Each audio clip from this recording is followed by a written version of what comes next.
आदाब,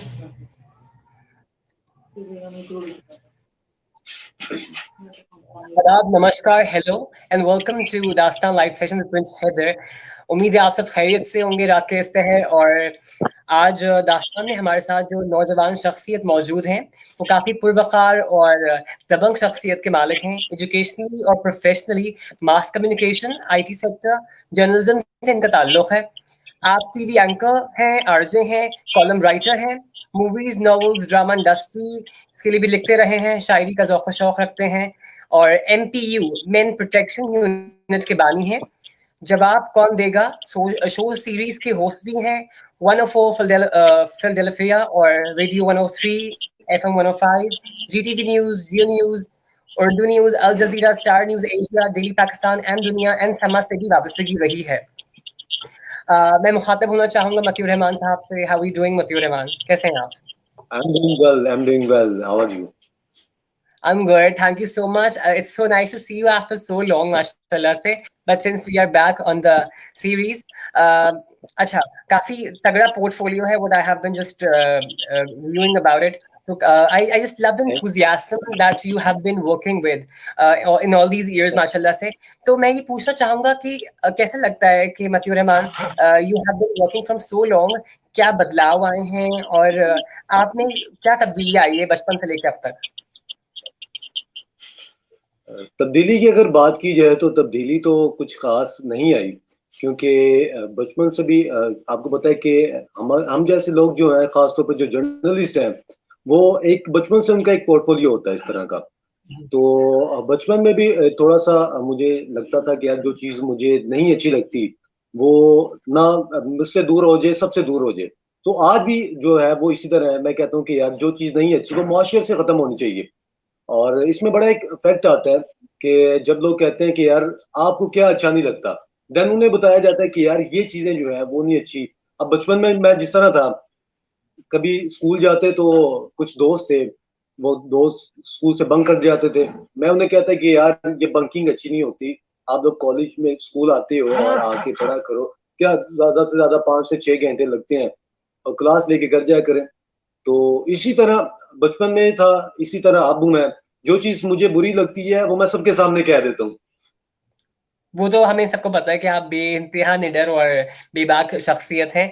तो बचपने का मतीउर रहमान भी कुछ ऐसा ही था, मतलब ये जो जोश जुनून है, जज्बा है, ये कुछ बचपन से ही था कि आप शोबिज़ का हिस्सा बनेंगे और मुद्दों में आवाज उठाएंगे?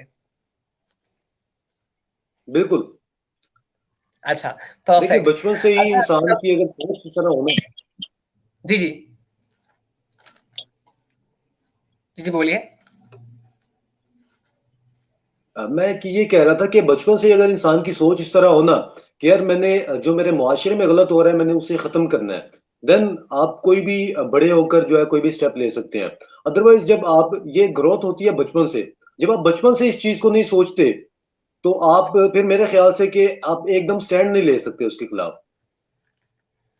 तो इस पर्टिकुलर आइडियोलॉजी के लिए आपने किसको इंस्पिरेशन बनाया? फैमिली में कोई इंस्पिरेशन था या फिर आपके बचपन से कोई इंस्पिरेशन थे या फिर आप टेलीविजन के बहुत शौकीन थे? क्योंकि उस दौर का तो आई गेस एक अलग ही निज़ाम था आज के दौर से, अगर हम जाएं 20 साल पहले भी। तो किसको इंस्पिरेशन बनाया मतीउर रहमान आपने अपना? देखिए इंस्पिरेशन जो थे वो तो मेरी फैमिली खासतौर पर, क्योंकि उन्होंने मुझे हमेशा ये बात सिखाई है कि बेटा नुकसान जितना मर्जी बड़ा हो जाए कभी झूठ नहीं बोलना। जी। मुझे याद है आज भी बचपन में कुछ ऐसे नुकसानात मैं कर देता था, थोड़ा शरारती था। कभी जो मेज है उसका शीशा तोड़ दिया, कभी गिलास तोड़, कभी टीवी खराब कर दिया। तो घर वाले मेरे जो वालिद साहब हैं वो कहते थे कि यार जितना मर्जी बड़ा नुकसान हो जाए आपने झूठ नहीं बोलना, साथ कह देना है। और मुझे आज तक कभी इस वजह से मार नहीं पड़ी कि जी मैंने कभी झूठ बोला हो, या कभी अल्हम्दुलिल्लाह इतनी एज भी हो गई है और आज तक मेरे वालिद साहब मुझे यही कहते हैं कि यार जो बचपन में तुम्हें सिखाया था। देखिए कई लोग अब आपको कहते हैं कि जी आप, मैं खासतौर पर अगर अपनी बात करूं तो लोग मुझे कहते हैं कि यार आपकी जो पर्सनैलिटी है ना, वो जो आप लगते हैं और जो एक्चुअल में है वो दोनों में डिफरेंस है। मैं पूछता हूँ जी क्यों, ऐसा क्यों है? तो मोस्टली लोग कहते हैं कि जी आपकी शक्ल से हमें लगता है कि आप बहुत गुस्से वाले हैं और आप बहुत यानी कि एग्रेसिव हैं, कि इस तरह की कोई बात नहीं है, क्योंकि अब मेरा एक गेटअप इस तरह का है, मैं कुछ शोज इस तरह के करता हूँ और लोगों से इस तरह का मिलता हूँ, तो बस ये थोड़ा सा है कि मैं ये चाहता हूँ कि यार चलो मुआशरा हमारा अच्छा हो। आइडियोलॉजी हमारी जो थी वो तो बचपन से हमारी, जो हमारी ब्रेन वॉश कर दिया जाता है बचपन में ही हमारे वालिदैन की तरफ से। और मैं इसे ब्रेन वॉश इस वजह से कहूंगा क्योंकि जब बचपन में आप होते हैं ना, तो ये माँ बाप के ऊपर होता है कि वो आपके जहन में क्या डालते हैं। कि एग्जैक्टली। अगर वो डालेंगे कि जी आपने झूठ के खिलाफ खड़े होना है, अगर वो ये डालेंगे कि जी आपने सच को सच और झूठ को झूठ कहना है, तो ये आपका ब्रेन वॉश होगा। अगर वो आपको घर से सिखाएंगे ना कि भाई कोई आया मिलने के लिए, जाके कह दो कि जी पापा घर पे नहीं है, तो बच्चों को वहां से आदत डेवलप होती रहती है झूठ बोलने की। तो मैं बस मैं कोशिश पूरी ये करता हूँ, मैं ये नहीं कहता कि यार मैंने कभी झूठ नहीं बोला, ठीक है, हजारों झूठ बोले होंगे, लेकिन मेरी कोशिश यही होती है कि मैं ज्यादा से ज्यादा जो है वो इससे बच सकूं। परफेक्ट, माशाल्लाह से। वेल, तो ये क्योंकि यही चीज आई गेस मेरी फैमिली में भी है कि we have been very much like inspired from our forefathers. मेरी भी इंस्पिरेशन मेरी अपने फैमिली के अंदर से रही है, और फिर जाके जब हम बड़े हुए तो हमने जब दुनिया को देखा तो हम इंस्पायर हुए। जिस तरह आपकी भी ऐसी कहानी है। और जहां तक बात शोबिज में होने की है, तो डेफिनेटली जब इंसान एक शोबिज का हिस्सा बनता है कम उम्र के अंदर, तो वो ऑटोमेटिकली मैच्योर हो जाता है। अग्रेसिव तो मैं नहीं बोलूंगा, डेफिनेटली, डेफिनेटली, मेंटली मैच्योर हो जाता है। तो मेंटली मैच्योर हो जाता है। डेफिनेटली, तो मेरे ख्याल से आपके साथ भी वही वही प्रोसेस हुआ कि आप भी मेंटली मैच्योर हो गए वक्त से पहले। बिल्कुल, और चूंकि आपको बिल्कुल। अपनी फैमिली में थी, तो आपको मोटिवेशनल सपोर्ट भी रही कहीं ना कहीं। बाकी हमारे एजुकेशनल बिल्कुल। डिग्री आपने हासिल करी आईटी के अंदर, मास कम्युनिकेशन में, माशाल्लाह से आप एमफिल के लिए प्रोग्रेस आउट कर चुके हैं माशाल्लाह से। तो यूनिवर्सिटी का माहौल कैसा है, और यूनिवर्सिटी में किस तरह की ताल्लुकात हैं, दोस्त यार आना किस तरह का है, किस तरह का वक्त गुजरता है वहां पे? अच्छा, यूनिवर्सिटी का दौर वैसे बड़ा जबरदस्त था। और था। वैसे तो मैंने कभी ज्यादा दोस्त तो बनाए नहीं। मेरे यूनिवर्सिटी में भी दोस्त थे, लेकिन बहुत कम दोस्त थे। और उसकी वजह ये है कि मैं मिलता सबसे हूँ, जी लेकिन दोस्ती का जो भरोसा होता है ना, वो मैं बहुत कम लोगों पे करता हूँ। जी, बिल्कुल यूनिवर्सिटी में सही। भी मेरे जो दोस्त थे वो इसी तरह थे। और मेरे सिर्फ यूनिवर्सिटी में, पूरी यूनिवर्सिटी में मैंने दोस्त, एमएससी जब मैं कर रहा था तो सिर्फ दो दोस्त थे मेरे ऐसे जिन पर मैं मुकम्मल तौर पर भरोसा कर सकता था। तो सोशल में शुरू से हूँ, और सोशलाइजेशन काफी है। हर यूनिवर्सिटी के बच्चे के साथ सलाम दुआ तो बहुत बेहतरीन थी, और मोस्टली सब लोग जानते थे। लेकिन जो दोस्ती का जो आंसर है वो सिर्फ दो लोगों में मुझे नजर आया, तो मैंने सोचा कि यार इन दोस्तों के साथ बात कीजिए। और फिर आपको पता है कि मैथ्स कॉम जब आप कर रहे होते हैं, फिर आपको प्रोजेक्ट्स भी बनाने पड़ते हैं, आपको काफी चीजें देखनी पड़ती हैं। जी, उसमें जो ये था कि प्रोजेक्ट्स जो थे वो मैंने, क्योंकि राइटर मैं काफी देर से राइटिंग भी कर रहा हूँ, तो प्रोजेक्ट्स जी, जितने बिल्कुल। भी थे वो मैंने खुद किए। और उसके अलावा उसकी प्रोडक्शन जो थी वो खुद की। और ये जितना काम था वो मैंने अकेले ने किया, क्योंकि मैं किसी पर कभी जो है ना वो डिपेंड नहीं करता कि अगर मेरे साथ कोई ग्रुपिंग हो जाती तो यार अच्छा ये हमें बताएंगे उनके इंतजार में। क्योंकि मुझे पर्सनली जो है ना वो इंतजार करना अच्छा नहीं लगता, कि यार आप किसी के पे डिपेंड होकर आप बात करें और वो आपको, मैं आज आ रहा हूँ कल आ रहा हूँ, और हम इस तरह करते रहते हैं। हमारे खासतौर पे जो दोस्त हैं वो इसी तरह करते हैं कि यार बस मैं भी आ रहा हूँ और हम वहां पर बैठ कर इंतजार करते हैं। तो मैं इस चीज से बस हमेशा से बचता आया हूँ। तो मैं कहता हूँ कि यार जो बंदे ने, इंसान ने काम खुद करना है वो खुद करे, पर्सनल पेन लेके करे, तो वो बेहतरीन होता है। यूनिवर्सिटी का दौर इसी तरह गुजर गया, बस 2 साल पता नहीं चले, लेकिन बहुत जबरदस्त दौर था यूनिवर्सिटी का। बहुत इंजॉय किया, बहुत कुछ सीखा। और अल्हम्दुलिल्लाह मैं ये समझता हूँ कि आज मैं जहां पर मौजूद हूँ, तो इसमें काफी बड़ा हाथ जो है वो मेरे उस्ताजा का भी है। साथ सके, बेशक बेशक। अच्छा, रेडियो बिल्कुल एक अनोखा माध्यम है, एक अनोखा मीडियम है कम्युनिकेशन का, और इससे जो लोग वाबस्ता रहे हैं वो भी आई गेस पिछले जमाने में तो ज्यादा थे, लेकिन इस जमाने में बहुत कम है इसको निभाने वाले भी और इसको सुनने वाले भी। तो रेडियो से किस बिल्कुल। तरह वाबस्तगी हुई आपकी? अच्छा, रेडियो में आने की कहानी बड़ी मजे की है। मैं बिल्कुल। स्कूल में पढ़ता था, तो मेरी आवाज थोड़ी सी, आपको पता है कि आप सुन भी रहे होंगे कि थोड़ी सी भारी आवाज है मेरी। भारी तो आवाज है जी। हमारे वहाँ पे टीचर थे, उन्होंने मुझे कहा कि यार आपकी ना बात की समझ नहीं आती। मैं बहुत डिमोटिवेट हो गया कि यार क्या सर ने कह दिया, समझ की कुछ नहीं आती। अच्छा, अल्लाह अल्लाह करके बस स्कूल पास किया। फिर मैं गया कॉलेज में। कॉलेज में मुझे एक और टीचर मिले, उनकी यार तुम्हारी आवाज बहुत जबरदस्त है। वो उस वक्त रेडियो शो करते थे 95 पर। तो उन्होंने 95। मुझे कहा कि यार तुम्हारी आवाज बहुत जबरदस्त है, क्योंकि रेडियो में ये आवाज चाहिए, और मैं ये चाहता हूँ कि तुम आकर ऑडिशन दो। उस्ताद थे, मना नहीं तो था कर ये सकता। मैं गया वहां पर, ऑडिशन दिया और सिलेक्ट हो गया। उन्होंने कहा कि जी ठीक है, आप शो स्टार्ट कर दें। शो देन स्टार्ट यहाँ कर से दें। फिर मैंने रेडियो में, यहाँ से मेरी एंट्री हुई। और उसके बाद फिर डिफरेंट रेडियो चैनल्स पर काम भी किया। और मैं एक प्रोग्राम रात को 2 से सुबह 4 बजे एक प्रोग्राम करता था मैं, रेडियो बुराक पर। और वो एक वक्त फिर ऐसा आया कि शो सुपरहिट था और काफी स्पॉन्सर भी थे उसके। और अल्हम्दुलिल्लाह ये जब का मैंने रेडियो स्टार्ट किया है, मेरी जो टर्निंग पॉइंट था लाइफ का, वो तब से स्टार्ट हुआ। तो मुझे लगता है कि आपको कभी ना कभी कोई ना कोई ऐसा एज मिल जाता है। मेरी आवाज, मेरी जो थी कमजोरी थी, लेकिन आज मेरी आवाज जो है वो मेरी सबसे बड़ी ताकत है। और अल्हम्दुलिल्लाह बड़े बड़े वॉइस ओवर्स भी मैंने तो किए हैं। ये आई गेस और अल्हम्दुलिल्लाह आपकी आवाज बड़ी खूबसूरत है, क्योंकि आपकी आवाज काफी भारी और काफी मर्दाना आवाज है। तो लगता है कि हाँ, आप किसी बुर्दबार शख्सियत से बात कर रहे हैं। और किसी को समझाना, समातों की नजर जब अपनी आवाज करते हैं रेडियो के अंदर, तो उसको समझाने बिल्कुल के लिए आवाज का हसीन होना या बुर्दबार होना बड़ा लाजमी होता है, ताकि इंसान सुन सके आपकी आवाज को। और अच्छा, बिल्कुल। अच्छा, सोशल एक्टिविज्म, अवेयरनेस, आवाज उठाना, निजाम के खिलाफ चले जाना, तो ये अंसर कब पैदा हुआ? मतलब ये कहते हैं ना, वो जज्बात से लड़के और मुआशरे से लड़के धारा के अगेंस्ट बहना, तो ये अंसर कब पैदा हुआ? ये एक्टिविज्म कब आया आपका कि मैंने कहा भाई कि आप कल कुछ कर गुजरो? ये कब से जुनून शुरू हुआ माशाल्लाह से? कि ये जो एक्टिविज्म की, ये जो आंसर मेरे अंदर पैदा हुआ ना, ये बात है 2017 की, when I was doing CSS. CSS में जीसस। कर रहा था। और मैंने बहुत सी ऐसी चीजें देखी जिन्हें मैंने सोचा कि यार इसे एक्सप्लोर होना चाहिए। अब हमारी कौम की, मैं आपको अगर बात करूं तो हमारी कौम की जो मेंटल स्टेबिलिटी है, उसे जब मैंने जी। देखा तो मुझे बहुत मायूसी हुई कि यार हम किस तरफ जा रहे हैं, बहैसियत कौम हम किस तरफ जा रहे हैं, और इंडिविजुअली हम किस तरफ जा रहे हैं।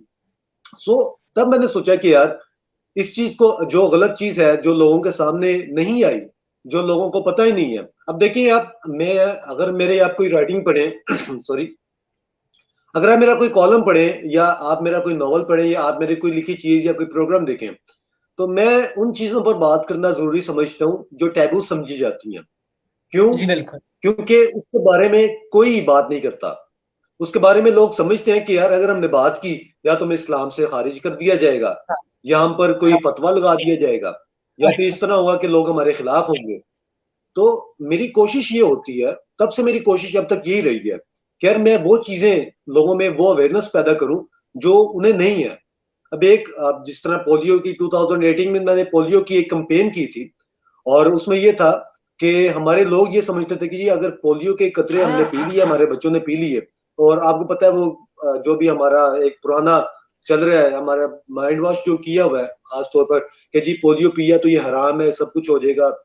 तो उस चीज में बहस में मैं जाना नहीं चाहता। लेकिन हमारी कौम वो माशाल्लाह इतनी समझदार है कि उन्हें जिस तरफ लगाओ, वो सीधे, वो कहते हैं ना कि भेड़ चाल है हमारी, कि जिस तरफ जी लगाओ उस तरफ लग जाती है। तो मैंने ये सोचा कि यार नहीं, अब इस कौम को बदलने के लिए कुछ करना पड़ेगा, क्योंकि अगर हम चुप करके बैठे रहेंगे तो किसी ना किसी को तो आवाज उठानी पड़ेगी। तो ये आवाज क्यों ना हम बिल्कुल। उठाएं। तो इस वजह से फिर मैंने उन चीजों को हिट किया। और कई मुश्किलात भी हुई, लेकिन अल्हम्दुलिल्लाह जब भी मुश्किल आई तो उससे निपटते रहे। और अल्हम्दुलिल्लाह आगे जब भी कोई मुश्किल आएगी, बस अल्लाह मदद करने वाला है। इलाहे आमीन। मतीर रहमान, मैंने नोट किया है आपकी बहुत स्ट्रॉन्ग फैन फॉलोइंग भी है। कोई लाइक करे ना करे आपको कोई फर्क नहीं पड़ता, कमेंट्स आए ना आए, आपने जो पोस्ट लगानी है, लेकिन एक फैन फॉलोइंग है जो आपको फॉलो करती है। तो कभी आपको ऐसा लगा कि हाँ जी चलो मुझे मोहब्बत हो गई हो, या फिर किसी का प्रपोजल आया हो आपको, किसी भी मतलब किसी भी उससे तो तबस्सुल से, तो क्या कभी आपने लुक बैक किया, या फिर अम्मा अब्बा ने बोला हो कि भाई मतीर रहमान अभी तुम सिंगल हो, कोई पकड़ लो, एक बंदा है, वो सॉरी बंदी, तो what do you exactly think about it? अच्छा, जहां तक फैन फॉलोइंग की बात है ना, तो अल्हम्दुलिल्लाह मेरे जितने चाहने वाले हैं उनसे मैं दिल से मोहब्बत करता हूँ। और जी उसकी बिल्कुल। वजह है, और जो मुझे पसंद नहीं करते, उनसे उनकी मैं दिल से कदर करता हूँ। अब जिनसे मैं मोहब्बत करता हूँ उनसे तो मोहब्बत मैं शुरू से करता हूँ, और जिनकी मैं कदर करता हूँ उनकी कदर मैं इस वजह से करता हूँ कि अगर वो ना हो तो मुझे पता नहीं चलेगा कि यार मेरी जो डायरेक्शन है वो ठीक है। सही। और क्योंकि क्रिटिसाइज देखें, पॉजिटिव और नेगेटिव दोनों हर जगह होते हैं, जरूरी नहीं कि एक चीज अगर मुझे ठीक लगती है वो आपको भी ठीक लगे। जी लेकिन मैं फिर वही कहता हूँ, जहाँ पे हजारों चाहने वाले हों वहां पे अगर 10 20 25 लोग ऐसे होंगे जो आपको क्रिटिसाइज करेंगे तो उससे आपका हौसला बढ़ना चाहिए। और जहां तक बात है प्रपोजल्स की और मोहब्बत की, तो मुझे ये लगता है कि मोहब्बत जो है ना वो एक बहुत खूबसूरत एहसास है, जो कि जी। आपको तब पता चलता है जब आपको हो जाती है। डेफिनेटली तो बहुत से आपको प्रपोजल्स भी आते हैं आपको एहसास कि कभी हुआ मैसेजेस मतीउर आते हैं रहमान? और मैंने आपसे पूछा है कि बिल्कुल आपको बिल्कुल। एहसास कभी हुआ? मुझे एहसास फिलहाल तो इस तरह का कोई एहसास नहीं हुआ कि मैं कहूँ कि जी मुझे मोहब्बत हो गई। और क्योंकि कभी इस बारे में सोचा ही नहीं, हमेशा से अच्छा। ये सोचा कि यार, जी जी बोलिए। जी तो मैं ये बता रहा था कि हमेशा से ये सोचा कि यार मोहब्बत करेंगे तो एक से करेंगे और उसी पर खत्म करेंगे।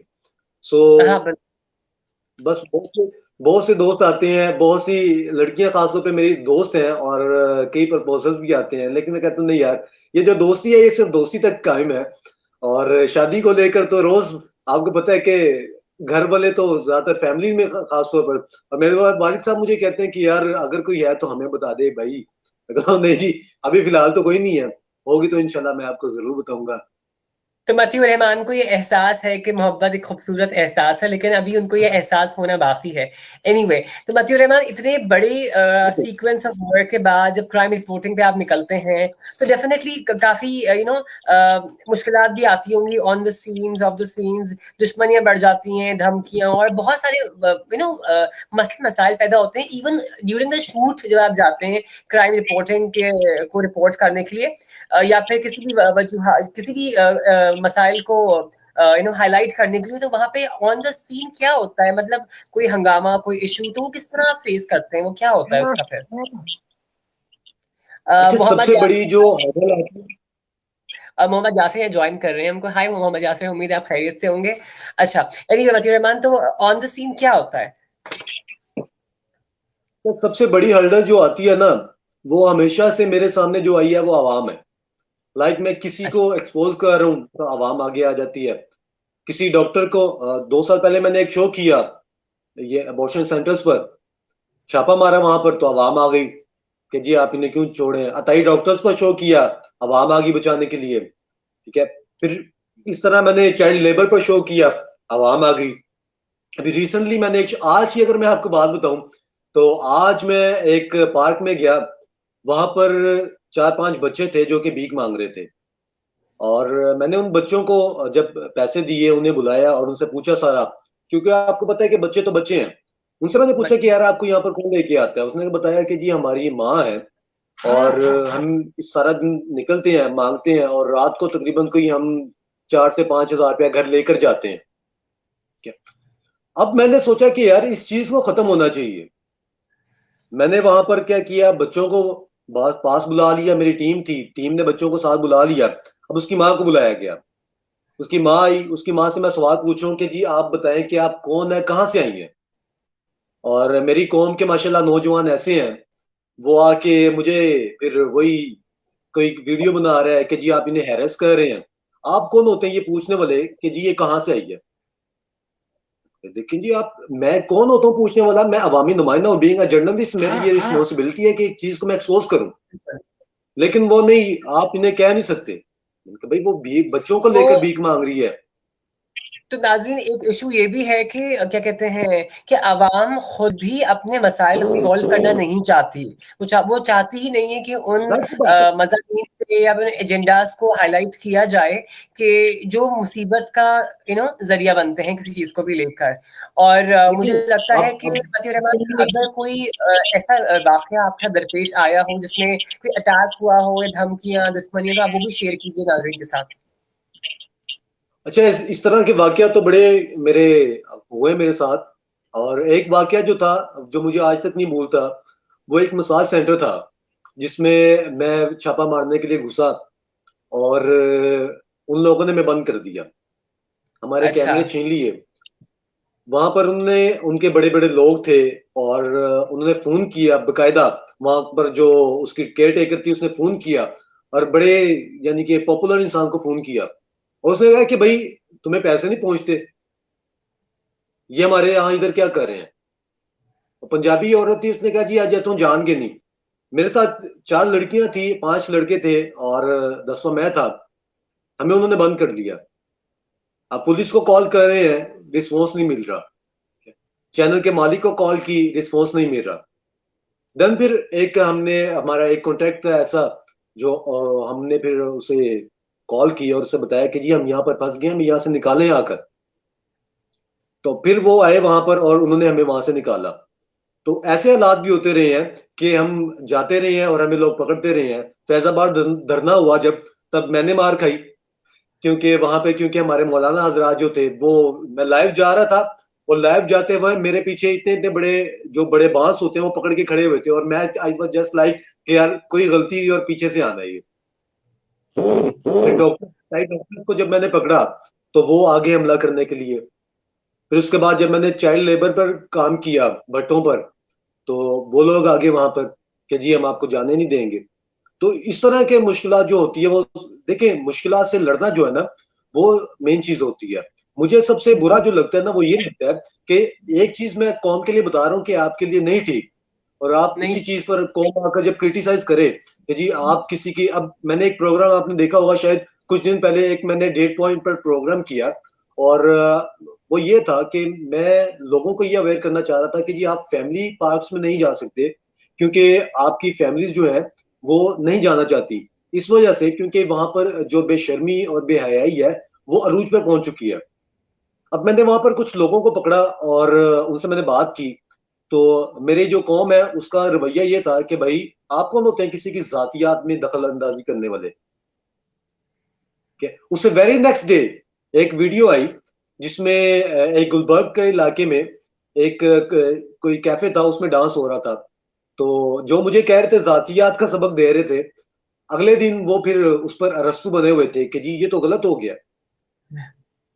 देन मैंने सोचा कि यार ये क्या कौम है, एक तरफ मुझे कह रहे हैं जातियात पे ना जाए, एक तरफ मुझे कह रहे हैं, और मैं अगर आपको अपना इनबॉक्स दिखाऊं तो लोग मुझे गालियां भी बकायदा देते रहे हैं मैंने कि एग्जैक्टली जी यही बोला आपने। कि काफी लोग ऐसे हैं जो आपको नापसंद भी करते हैं, लेकिन उनकी मजबूरी है आपको फॉलो करना, क्योंकि आप इतना सच बोलते हैं तो उनको डर होता है कि वो खुद ना पकड़े जाएं, राइट। अल्हम्दुलिल्लाह इधर मेरा मेरी जो स्क्रिप्ट है ना वो बड़े बड़े चैनल्स पर भी चलती है। कई जी प्रोमोस मैं लिख कर देता हूँ, कई स्क्रिप्ट में लिख देता हूँ, ठीक है। और अच्छा, मुझे एक चीज जो है ना, वो जो मुझे जिस बात पर मुझे थोड़ा सा गुस्सा आता है वो ये है कि यार मैं काम कर रहा हूँ और नीचे से लोग, मुझे कुछ लोग आके मुझे कहते हैं कि यार ये आप ब्लैकमेल कर रहे हैं, आप ब्लैकमेलर हैं। कोई आके कहता है जी दिहाड़ीबाज, कोई आके कहता है कि जी कुछ कुछ, कोई आके कहता है कुछ। अच्छा, फिर जब लोगों ने मुझे फिर ये बात की ना, देन मुझे फिर मियां मोहम्मद साहब का एक शेर बड़ा याद आया। पंजाबी का शेर है कि वो कहते ने कि शीश महल विच कुत्ता वड़िया उस कुछ नजर ना आवे। है जी, शीश महल विच कुत्ता वड़िया उस कुछ नजर ना आवे, जेड़े पासे वेखी जावे कुत्ता नजर ही आवे। तो इस शेर का मतलब ये है कि जो जैसा होता है ना उसको तमाम लोग वैसे ही लगते हैं। अगर कोई वैसे ही मुझे इस लगता तरह कहता है तो मुझे इस चीज में फर्क नहीं पड़ता कि मुझे कोई क्या कहता है। आपको पता है कि हमारे नबी अलैहिस्सलाम को जब उन्होंने तबलीग शुरू की थी तो उनके साथ क्या है। क्या किया गया था, ठीक है। बिल्कुल। आप ये देखिए हमारे दुनिया के बड़े साइंसदानों के साथ, गलीलियो के साथ क्या किया लोगों ने, ठीक है, अरिस्टोटल के साथ क्या किया। तो ये मिसालें आप उन्हें छोड़ दें, वो तो पहले के थे। आप देखें सादत हसन मंटो जैसा राइटर, उसके साथ हमने क्या किया, हमारी कौम ने क्या किया। बिल्कुल। तो ये बात है। Motiur Rahman, MPU, main protection unit का ख्याल आपको कब आया और आपने कब इस पर्सपेक्टिव को एक हतमी शक्ल दी, इस प्रॉपर इस ऑर्गेनाइजेशन को लॉन्च किया, इसके पीछे क्या मौकिफ था? मैं चाहूंगा आप वो भी नाज़रीन को बताएं। देखिए एमपीयू जो था ना, बनाने का एक मकसद था। वो मकसद ये था कि जब आप बात करते हैं ना इक्वल राइट्स की, तो वो राइट्स सबके लिए हो। बिल्कुल। मैंने देखा मेरे मुल्क में औरतों के लिए चाइल्ड जो वुमेन प्रोटेक्शन बिल भी आ गया, बच्चों के लिए बिल्कुल। चाइल्ड प्रोटेक्शन आ गया। लेकिन मैंने इस फील्ड में वो चीजें देखी हैं जो कि शायद बयान नहीं की जा सकती। ठीक है, मेन प्रोटेक्शन बनाने का मेन मकसद ये था कि वो मर्द जिनके साथ ज्यादती होती है उनकी भी तो कोई सुने। बिल्कुल। अब हमारे मुल्क में अगर लोग कहते हैं कि जी औरतों के साथ जुल्म होता है, बिल्कुल होता है, मैं इस चीज से इनकार नहीं करता। लेकिन जो जुल्म मर्द मर्द के साथ होता है, अब आप देखें कि एक औरत जब चौक में खड़ी होकर मर्द को गालियां निकाले तो उसे क्या कहते हैं, यार औरत है। ठीक है, अगर यही काम एक मर्द करे तो वो कहते हैं कि जी आपको शर्म नहीं आती, आप एक औरत के साथ बदतमीजी कर रहे हैं। ये जब डिग्निटी की बात है, ठीक है, तो दोनों फिर इक्वल है ना। अगर आप इक्वल, देखें कि एग्जैक्ट। अब औरत को कह के, बिल्कुल, आप औरत को ये तो ही ना कह सकते कि भाई तुझे इजाजत है आप जाके गालियां निकालो, आप जाके जो मर्जी करो। नहीं, बिल्कुल। अगर मर्द की इज्जत है तो औरत की भी इज्जत है। अगर इस्लाम ये नहीं बिल्कुल। ना कहता कि जी औरत के हकूक की पामाली की जाए, तो इस्लाम ये भी नहीं कहता कि जी मर्द के हकूक को जाहिर किया जाए। बिल्कुल। कि तो ये एक बेसिक सा कॉन्सेप्ट था। तो मुझे ये लगा, क्योंकि मैंने कई ऐसे मर्द देखे जिनकी कहीं पे सुनवाई नहीं थी होती। अब देखिए मेरे सामने केस आया, एक औरत थी, वो अपने कपड़े फाड़ के थाने में चली गई, उसने कहा कि जी इसने मेरे साथ रेप किया है। हाँ, मैंने भी ऐसे अब वो बहुत केस मर्द, देखे हैं। बिल्कुल, अब वो मर्द जो था, मेरी उसके साथ जब बात हुई, केस मुझे पता चला कि जिस थाने में ये केस आया, मेरी उसके साथ बात हुई। और मैंने उससे पूछा, मैंने कहा यार अगर आप मुझे डिटेल में बताओगे और सच बताओगे तो शायद मैं आपकी कोई मदद कर सकूं। उसने मुझे ईच एंड एवरीथिंग बताया कि जी मैं 4 साल से इसके साथ रिलेशन में था, और जो कुछ भी हमारे दरमियान हुआ है वो हम दोनों की म्यूचुअल अंडरस्टैंडिंग के साथ हुआ है। ठीक अंडरस्टैंडिंग है, से हुआ है। ये इससे मैंने गिफ्ट भी दी है, मैंने सब कुछ इसको दिया है। ठीक है, अब ये मुझसे डिमांड कर रही थी कुछ अलग जो मैं इसकी पूरी नहीं कर सका। देन इसने क्या किया कि जी कपड़े फाड़ के चले गई है। अब देखिए, अब एक औरत अगर कपड़े फाड़ के चली जाती है तो हर बंदे ने कहना कि यार ये ठीक है। भाई सोचो, हमारे मुल्क में ये हो रहा है, कई ऐसे केसेस हो रहे हैं जो बंदा कहता मर जाता है कि यार मैं इनोसेंट हूं, लेकिन अब औरत है उसने कह दिया, बस आपके कानून भी आपके खिलाफ है, सब कुछ आपके खिलाफ है। अक्ल तो सलीम का ये, मुजाहिरा लोग नहीं करते बिल्कुल भी। अभी रिसेंटली भी अगर आप देखें तो एक ये केस हुआ है पाकिस्तान के अंदर, जो मुझे सुनने में आया कि एक लड़का जो कि हॉस्पिटल में एक लड़की को फेंक के भाग रहा था, और वो वीडियो भी बिल्कुल, इनकम्प्लीट दिखाई गई। और लड़के ने खुद तस्लीम किया है कि मेरे उससे ताल्लुकात थे, और लेकिन मेरा उसको आगे फर्दर प्रोग्रेस करने का कोई भी प्लान नहीं था। लेकिन चूंकि वो प्रेग्नेंट हो गई, और उसके फैमिली को कहीं ना कहीं पता था, बकौल लड़की के और लड़के के, और फिर मुझे मजबूरन उसको एक जगह पे लेके जाना पड़ा जहाँ पे उसका अबॉर्शन कराना पड़ा। वो खराब ऑपरेशन हुआ, वो उसमें मर गई। मेरी गलती नहीं है, और मैंने उसको नहीं मारा, मैंने बहुत कोशिश की बचाने की। लेकिन हमारे अवाम का जो एक वो उस पे एक इजहार, क्या कहते हैं ना, एक अग्रेशन आया अवाम का, वो ऐसा है कि मर्द की गलती है, मर्द ने सब कुछ गलत किया है, मर्द ने बच्चा मरवाया है, मर्द ने लड़की को मारा है। मतलब खुद से तो सब कुछ नहीं हुआ ना। तो लोगों का जो जाहिर सी एक बात है। देखिए, शऊर है, अब यही लोग, जिम्मेदार हो यही रहा। लोग जो आज बात कर रहे हैं कि जी मर्द ने गलती कर दी, ठीक है, जी। मर्द ने मारा है, ठीक है, मान लिया मर्द ने मारा है, ठीक है, ये वही लोग हैं। जब मैंने इन लोगों को पकड़ा था कि जी आप पार्क में जो है वो सरेआम आप सेक्सुअल जो भी हैरेसमेंट कर रहे हैं या एक्टिविटी कर रहे बिल्कुल। हैं आप एक दूसरे के एक्टिविटीज साथ हो रही सरेआम, ठीक है, देन उस पे इन्होंने मुझे कहा था कि जी आप तो जाहिल इंसान है। ठीक है, अब दूसरा केस उसी वक्त आया तो फिर कहते हैं कि जी ये कौन किस तरफ जा रही है। मुझे तो ये समझ नहीं आ रही। एक तरफ ये कहते हैं पल में तोला पल में माशा वाली बात है, एक तरफ कहते हैं कि जी किसी की पर्सनल लाइफ में इंटरफेयर ना करें। ठीक है, अगर इसका यही मतलब है कि आप इंटरफेयर ना करें तो आप कौन होते हैं ये कहने वाले कि जी उसने गलत किया। अगर बात बिल्कुल। करनी है तो आप पूरी बात करें ना। ठीक है, हमेशा आपको मैं एक बात बताऊं, औरत को अल्लाह ने वो सेंस दी है जो कि मर्द के पास भी नहीं है। औरत की तरफ अगर कोई बुरी निगाह से देखे भी ना, उसे पता चल जाता है कि जी मेरी जी। तरफ किस बिल्कुल। तरह देख रहा है। ठीक है, तो आप किस तरह कह सकते हैं कि जी कोई औरत किस तरह कह सकती है कि जी इसने आया मेरे साथ, इसने जोर जबरदस्ती की और फिर सब कुछ हुआ। कभी नहीं होता, हमेशा म्यूचुअल अंडरस्टैंडिंग के साथ। मैं एक दफा कोर्ट में गया, कोर्ट में जाने के इत्तेफाक हुआ, मैं बीट करता था। एक वहां पर वाकया मैं आपके साथ शेयर करना चाहूंगा जी। कि बिल्कुल। एक जज साहबा थी, उनके सामने एक केस आया। औरत ने कहा कि जी इस मर्द ने मेरे साथ ना रेप किया है। अब जज साहबा बड़ी माशाल्लाह, उनका एक वकार है, उन्होंने उससे पूछा मर्द से कि बता किया कि नहीं किया। उसने कहा मैम जो भी हुआ है वो हम दोनों की म्यूचुअल अंडरस्टैंडिंग से हुआ है, अंडरस्टैंडिंग। दोनों की म्यूचुअल अंडरस्टैंडिंग से। अब वो औरत इसी बात पर बजित थी कि जी नहीं, मैंने नहीं, इसने मेरे साथ जबरदस्ती की है। बार बार मानने के बाद बावजूद, उसे मनाने के बावजूद अगर वो नहीं मानी, जज साहब ने क्या किया, उन्होंने कहा कि जी एक सुई और एक धागा ले आओ। अब औरत को उन्होंने कहा कि जी सुई उन्होंने खुद पकड़ी और धागा औरत को कहा कि सुई में धागा डालो। वो धागा डालने लगे, वो पीछे कर दे, वो फिर धागा डालने लगे, वो फिर आगे कर दे। मतलब कि ये 5-6 मिनट इसी तरह का प्रोसीजर जो हुआ। देन उन्होंने इससे कहा कि यार देख, जब तक सुई की मर्जी नहीं ना होगी धागा अंदर कभी भी नहीं जाएगा।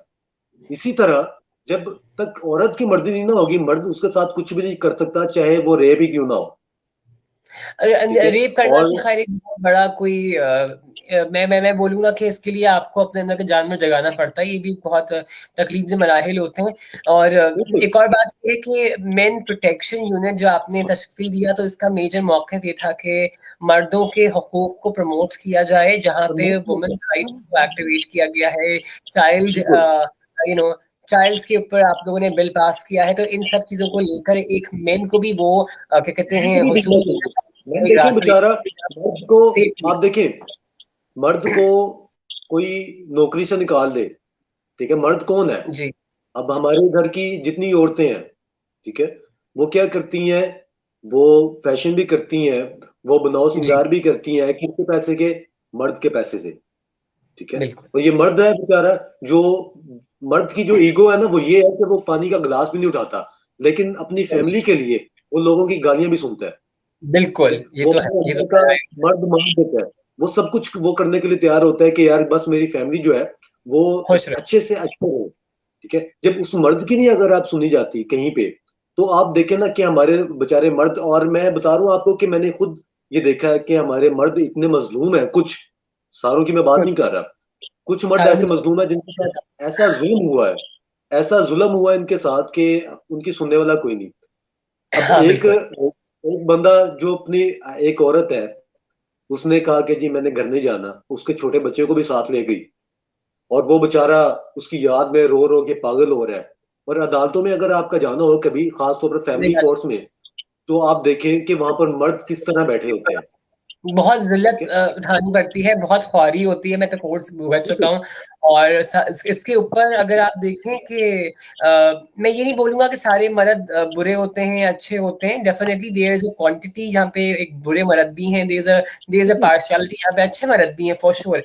But definitely. लेकिन जो ये आपने स्टेप उठाया है मेन प्रोटेक्शन यूनिट का, तो इसका नेक्स्ट लेवल हम कब तक देखेंगे? मतलब इसको कहाँ देखना पसंद करेंगे हम लोग इन फ्यू मंथ्स या इन फ्यू इयर्स? आपके क्या क्या कहते हैं, क्या आइडियाज हैं आगे इस ऑर्गेनाइजेशन को लेकर, मतीउर रहमान? देखिए, सबसे पहली बात तो ये है कि मैं इंशाल्लाह ताला आने वाले 2 या 3 माह में हम एक प्लान तैयार कर रहे हैं, जिसमें हम असेंबली में ये बिल पास करवाएंगे कि अगर औरत की और मर्द की सेपरेशन होती है, ठीक है, जी और बच्चे जो जो कि मैंने सबसे ज्यादा देखा है कि हमारे यहाँ जो चीज होनी चाहिए कि अगर औरत और मर्द की सेपरेशन हो जाती है तो बच्चे जो होते हैं वो औरत को दे दिए जाते हैं, मर्द बेचारा अगर रोता है तो बच्चों से मिलने के लिए भी उसे नहीं मिलवाया जाता।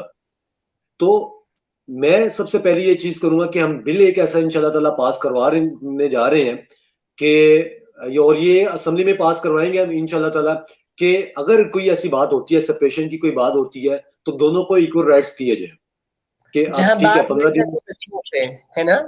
बिल्कुल बिल्कुल। ठीक है। और बिल्कुल। दूसरा ये है कि मर्दों को आप वो फैसिलिटीज प्रोवाइड करें, मर्दों की आप बात सुने। ये नहीं कि अगर आपके किसी ने, औरत ने आके कह दिया कि जी इसने मेरे कपड़े फाड़े हैं, या इसने मेरे साथ रेप किया है, या इसने मेरे साथ बदतमीजी किया है, या इसने अब्यूजिंग की है, या नेम कॉलिंग की है, हाँ, तो आप मर्द को उठा के अंदर कर दें। हमारी इस अवाम तरह। इश्तियाल में आ जाती है। और आप तो खुद भी जानते हैं, मैं तो खुद ऐसे केस भुगत चुका हूँ जिसमें एक औरत किस तरह मुलव्वस निकली थी झंग से, पंजाब से, आपको याद होगा। और मैंने बिल्कुल कितनी गालियां भी सुनी है उस आदमी से उस बारे में, जबकि इन्वॉल्वमेंट उसकी कितनी थी और उस आदमी की भी कितनी थी, और यहाँ पे भी क्या क्या हो रहा था, यू नो वेरी वेल माशाल्लाह से। तो ये तो खैर हमारे यहाँ है कि बिल्कुल औरतों बिल्कुल को भी अपने आप को संभालना पड़ेगा।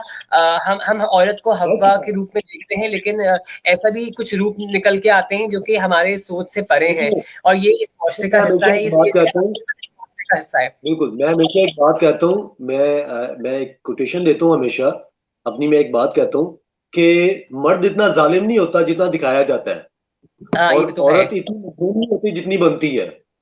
हाँ बिल्कुल। क्योंकि क्योंकि देखिए, एक औरत जब एक मर्द को बना सकती है तो वो अपना घर बिगाड़ भी सकती है। कभी प्यार भी कभार सकती है, इंसान बिल्कुल। को, देखिए, मैं ये नहीं बोलूंगा कि औरतों को खामोश रहना चाहिए या हर वक्त कोऑपरेट करना चाहिए या फिर जूते खाने चाहिए, बट डेफिनेटली औरतों को, अगर अगर ये औरतें कर लेंगी तो उनका, उनके अंदर से औरतपन खत्म नहीं हो जाएगा। डेफिनेटली उनका औरत का तमा छीन नहीं जाएगा अगर वो थोड़ा देखिए, कोऑपरेट या कर ले, क्योंकि मर्द भी थका हारा आता है, अभी जाहिर सी बात है, बाहर से। बिल्कुल। और संभालना तो उसका नेचर है, वो औरत का। अच्छा, फेमिनिज्म के हवाले से आपका क्या पर्सपेक्टिव है, और क्या आपको लगता है कि फेमिनिज्म बिगड़ने का नाम है या बिगाड़ने का नाम है? क्या आज की औरतें बिगड़ गई हैं? तो फेमिनिज्म क्या है और बिगड़ना क्या है? मैं चाहूंगा आप इस पे भी जरूर रोशनी डालें। देखिए, फेमिनिज्म की अगर बात की जाए ना, तो फेमिनिज्म की अगर आप हिस्ट्री देखें तो वो बिल्कुल अलग है। वो ये नहीं है जिसे आज बना दिया गया है। बिल्कुल। ठीक है। अगर आप कहते हैं ना कि जी मेरा जिस्म मेरी मर्जी, ठीक है, ये नारा नारे की हद तक ठीक है। ठीक है कि जी। जी मेरा जिस्म है, इस पर किसी की मर्जी नहीं चलेगी। ठीक है। लेकिन इसकी आड़ में अगर आप कोई गलत काम करते हैं ना, वो ठीक है, नाजायज है। तो फिर वो जायज नहीं है आपका। बिल्कुल ठीक है। बिल्कुल, ये बात मैं एक्सेप्ट करता हूँ। आप अगर अगर ये चीज है ना कि मेरा जिस्म मेरी मर्जी, अगर आप कहते हैं कि जी ये जायज है, जो आजकल चल रहा है हमारे यहाँ, ठीक है, तो फिर आप एक, अगर ये आप कहते हैं कि जी ये जायज है और हमें ये इस्लाम कहता है, ठीक है, तो फिर आप हर उस चीज को माने जिसका जिस्म उसकी मर्जी। फिर जो सुसाइड बम्बर है वो भी जायज है, क्योंकि वो भी उनका जिस्म है, उनकी मर्जी है।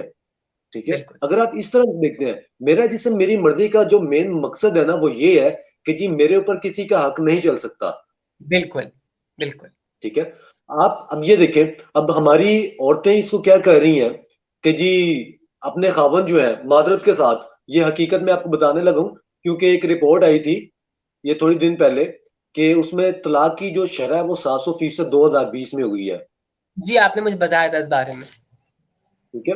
तो अब वो क्या है, हमारी औरतों को खराब करने वाली कुछ जो चीजें हैं ना, उसमें एक फैक्टर ये भी है, मेरा जिसम मेरी मर्जी, कि हमने एक चीज को गलत ले लिया।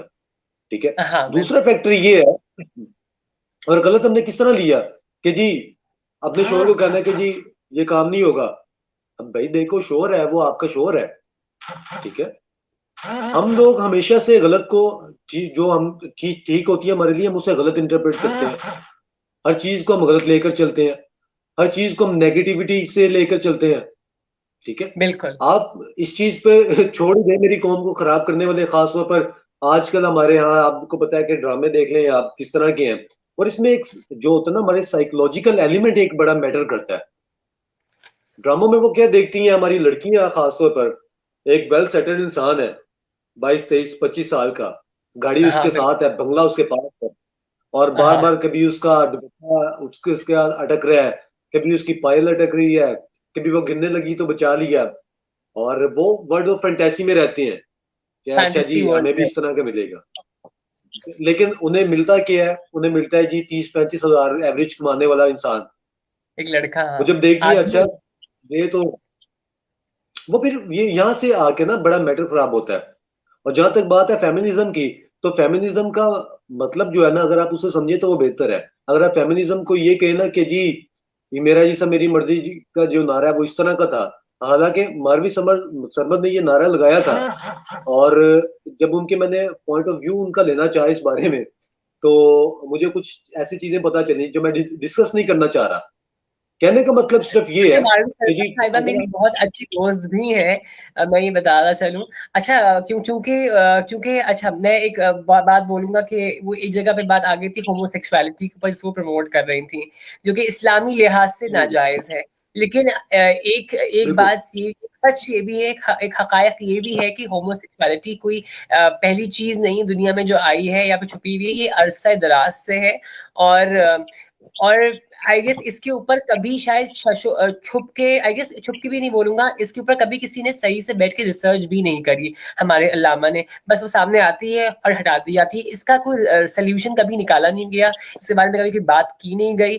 इवन इवन तो ट्रांसजेंडर्स ऑफ पाकिस्तान के बारे में भी, इनके हेल्प के बारे में, उनके सपोर्ट के बारे में, किसी की खुशी के बारे में, किसी की लाइफ के बारे में, किसी के अजवाजी जिंदगी के बारे में, क्योंकि हर इंसान का एक वो होता है, एक फेज आता है साइकोलॉजिकल फिजिकल, कि उसको एक पार्टनर चाहिए होता है डेफिनेटली। और इसका ताल्लुक सिर्फ सेक्स से नहीं है, इसका ताल्लुक है आपकी अपनी रूहानियत से, जिसको वो मुकम्मल करता है वो पार्टनर आके।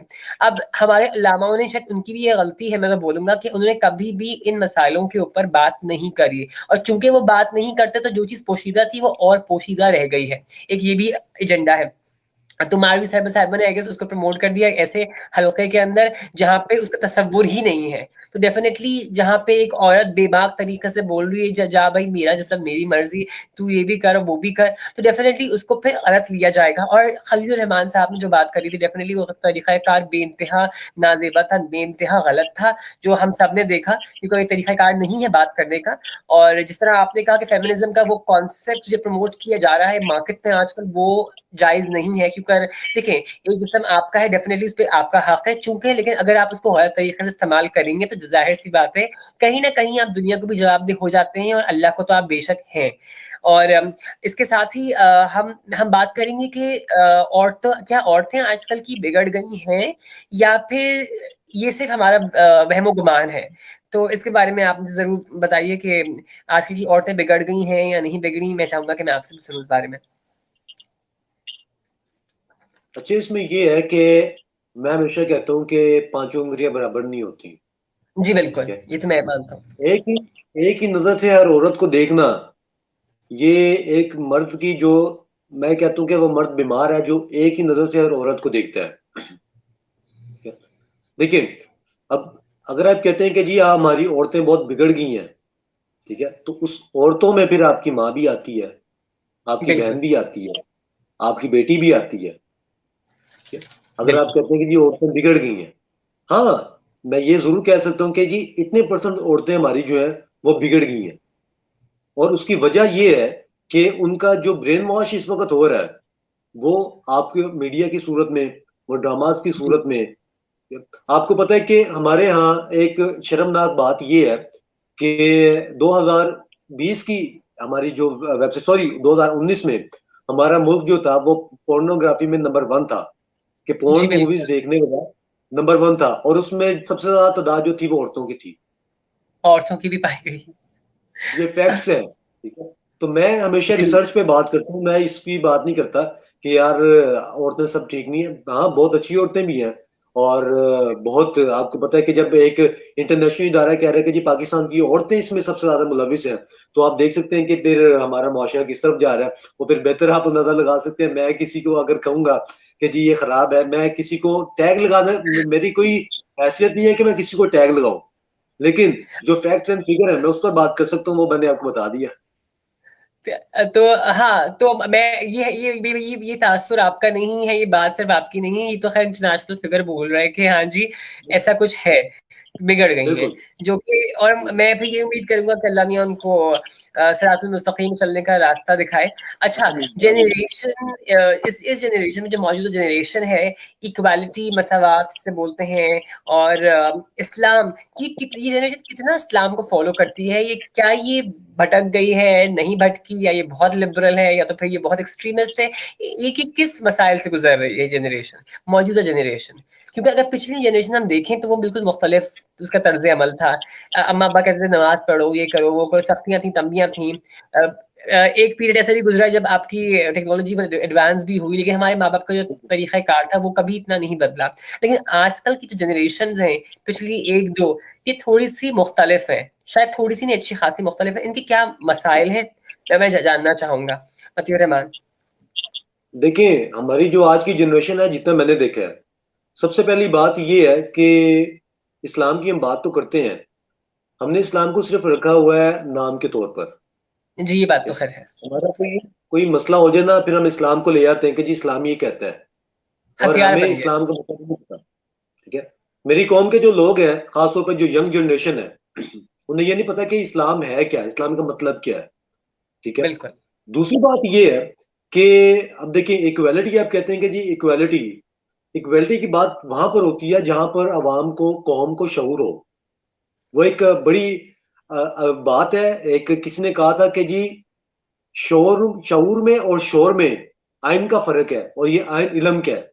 लेकिन मेरी कौम के नौजवान जो हैं वो ऐसे हैं कि थोड़ा सा अगर पढ़ लेते हैं ना, तो वो अपने आप को समझते हैं कि हम अरस्तू बन गए हैं, हम ऐसा बन गए हैं कि हम किसी को इब्ने खुलदून बन गए हैं। ठीक है, तो कोई बात अगर इनको कोई बता दे कि यार ये चीज गलत है, तो ये आगे से इनका जो रिस्पॉन्स होता है वो ये होता है, अच्छा तू मैनू दस रहे। तो ये देखिए, अगर मैं हमेशा एक बात करता हूँ कि यार आप तनकीद करें, तनकीद बजाय इस्लाह करें। लेकिन ये हाँ, कौम और ये खासतौर पर नौजवान जो है, इस बात को समझना नहीं चाहते। ये बात समझते हैं, अगर इनके सामने कोई सेक्स की बात करे ना, ठीक है, ये कहते हैं वो गलत बात होगी। भाई ये एक नेचुरल चीज है आपकी, आपने इस हाँ, चीज को देखना है, आपने इस चीज को परखना है, आपको पता होना चाहिए। ठीक है, लेकिन हम लोग क्या करते हैं कि हम नहीं बात नहीं करते। और अगर एडवांसमेंट की बात की जाए, तो ये समझते हैं, खासतौर पे ये जो आजकल की जनरेशन चल रही है, ये समझते हैं कि जी हमने अपना जो दिखावा करना है वही सब कुछ है। ठीक है, आईफोन एक्स ले लिया हमने, वो कभी सारा दिन पॉकेट के अंदर नहीं जाना, हाथ में पकड़ के रखना है, लोगों को पता चले हमारे पास आईफोन है। एक मिनट। ठीक है, हमने घड़ी ले ली, हमने जी बाजू पर करनी है, और हमने लोगों को दिखाना है कि जी हमने नई वॉच पहनी है। ठीक है, हमने मैकडोनल्ड से नीचे बात नहीं करनी, हमने किसी के साथ जाना ना, तो उसे हमने कहना है कि यार ये बेवकूफ लोग हैं। हम अपनी फैमिली से नहीं मिलते, इस वजह से कि यार वो कहते हैं कि यार दे आर इलिटरेट पीपल। आपकी फैमिली है, हाँ, मैंने कई देखा लोग ऐसे ऐसे देखे हैं। बच्चे हैं जो अपने खानदानों में जाना पसंद नहीं करते, क्योंकि वो बोलते हैं कि जी डेफिनेटली, हमारा माइंडसेट सेम नहीं है, या फिर ये जाहिल है। Definitely, definitely. अब देखिए, मैं एक इंशाल्लाह ताला थोड़े दिनों में एक प्रोग्राम करना चाह रहा हूँ, और वो प्रोग्राम जो होगा वो इसी चीज पर है कि हमारी कौम किस तरफ जा रही है। देखिए, हमारी कौम को आप ये पूछ लें कि जी शाहरुख खान पैदा कब हुआ, हमारी कौम के ये पूछ लें कि जी उसकी थर्ड फिल्म कौन सी थी, कोई म्यूजिक बता दें उसे और फौरन बता देंगे कि जी इस मूवी का सॉन्ग है। लेकिन इन्हें बताने ना, पूछे ना अच्छा जी बताएं कि मोहम्मद बिन कासिम ने इस्लाम कब सिंध में लेकर आए, नहीं पता, हमें हिस्ट्री नहीं पता। हमें जो सिखाया जाता है वही सिखाया जाता है हमें। तो इस चीज को असल में पता क्या बात है कि हमने कभी रिसर्च की नहीं, हमने कभी पढ़ा ही नहीं। हमारे मुतालिया पाकिस्तान में पढ़ लिखा है कि जी हिंदुओं ने मुसलमानों पर जुल्म किया, और जी हमने कह दी जी हिंदू हमसे जो है ना वो बहुत नफरत करते थे, अभी तक नफरत करते हैं। हालांकि बिल्कुल गलत बात है। हिंदुओं ने गलत बात। मुसलमानों पे कब जुल्म किया? अंग्रेज ने हुकूमत छीनी मुसलमानों से, अंग्रेज ने मुगलों को हराया। ठीक है, तो हिंदू कहाँ से आ गए? अंग्रेज ने हुकूमत की मुसलमानों पर, तो हिंदू कहाँ से बिल्कुल। आ गए? तो बस ये एक और वो जो हमारी मुसलमान भी जब बुनियादी सोच। आए थे अपना करे सब कॉन्टिनेंट के ऊपर, तो उस वक्त भी हिंदुओं की ही हुकूमत थी, मेजोरिटी महाराजास थे उस टाइम पे। और चूंकि मेरा खानदान रॉयल फैमिली से बिलोंग करता है, तो आई नो कि मुस्लिम स्टेट्स तो बहुत कम थे, हिंदू स्टेट बिल्कुल, ज्यादा थे वहां पे। तो जो कि लड़ाइयाँ अगर देखी जाए, पूरे जंगे जमल, जंगे गदीर, सिफीन का मार्का, तो मुसलमान तो एक दूसरे से लड़ लड़ के आज से नहीं बहुत बरसों से मरे जा रहे हैं। तो ये तो कोई नई बात नहीं है। मैं आपको बताता हूँ। आप देखें कि ये जो आपने जंगों की बात की, ये तो बहुत पुराने दौर की बात होगी। अब जी जहां से नहीं, हिस्ट्री हमारा, हाँ, नहीं बिल्कुल। मैं बताने का मकसद ये है कि उस वक्त से अगर आप बिल्कुल, आगे आए, आप मुगल एरा की तरफ भी आए, तो ये कौन थे? मुगल तो मंगोल थे, मंगोल आपस में लड़ के इतना मर गए। अगर आप देखिए, देखिए जितनी बादशाह मुगलों के जवाल की जो सबसे बड़ी वजह थी वो यही थी कि आपसी ताल्लुकात जो थे वो खराब थे इनके। नहीं तो बिल्कुल। इस इरा में अलाउद्दीन खिलजी जैसे बादशाह भी हैं, नूरुद्दीन जंगी जैसे भी हैं।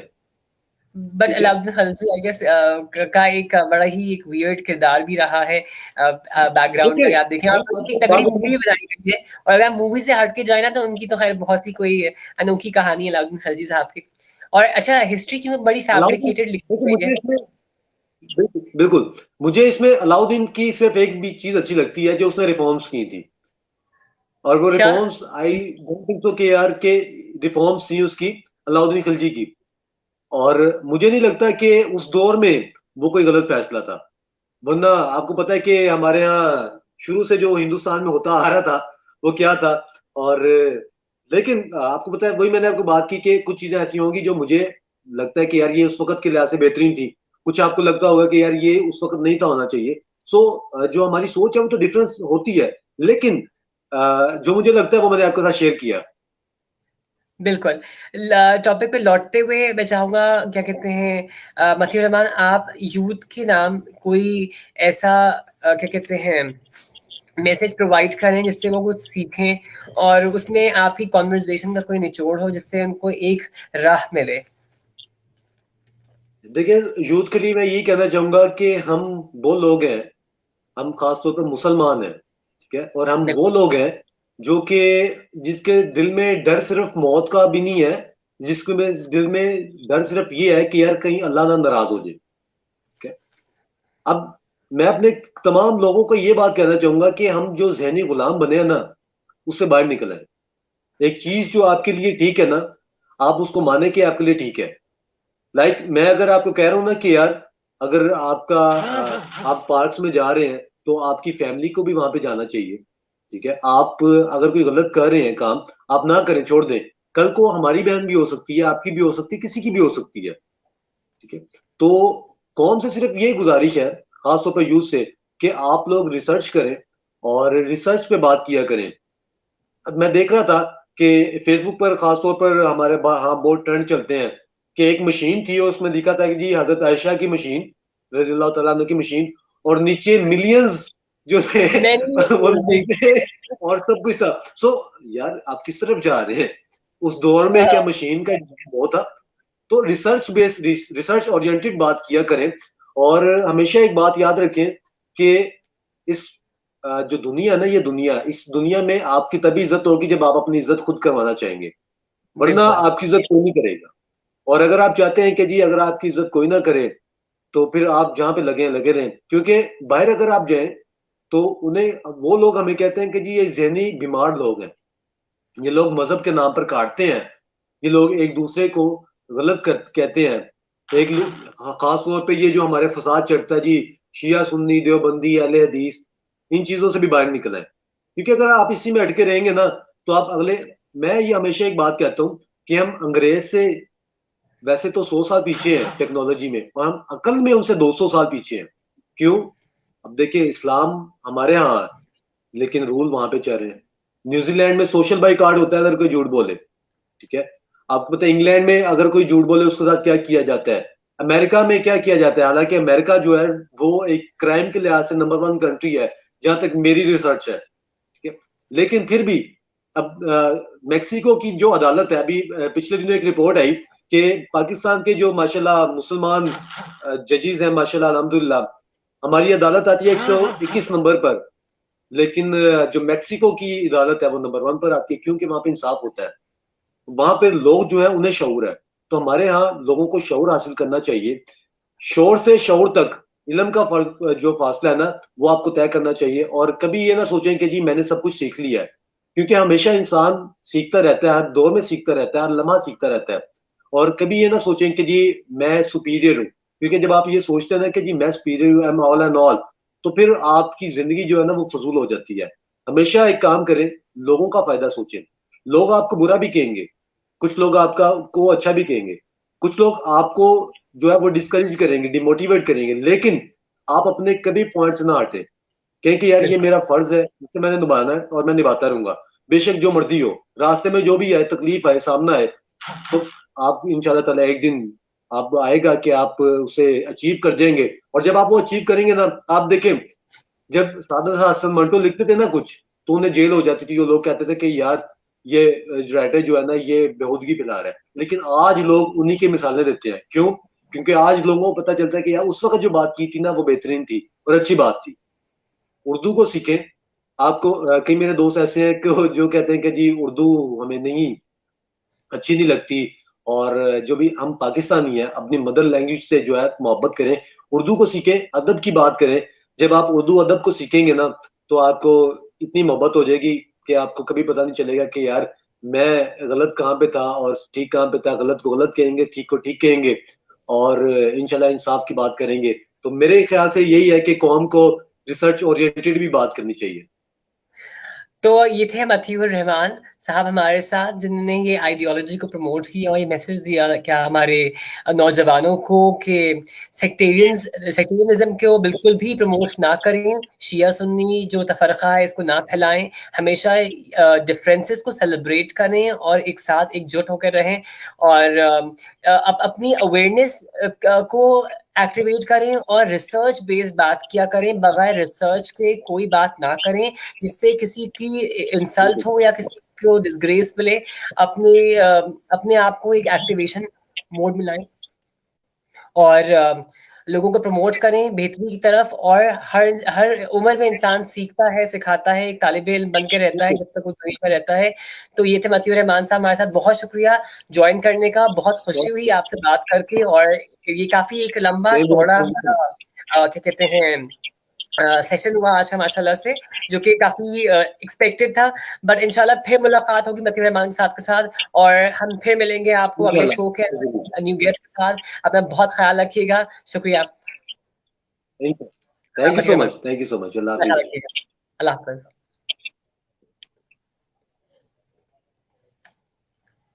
I guess, okay, thank you.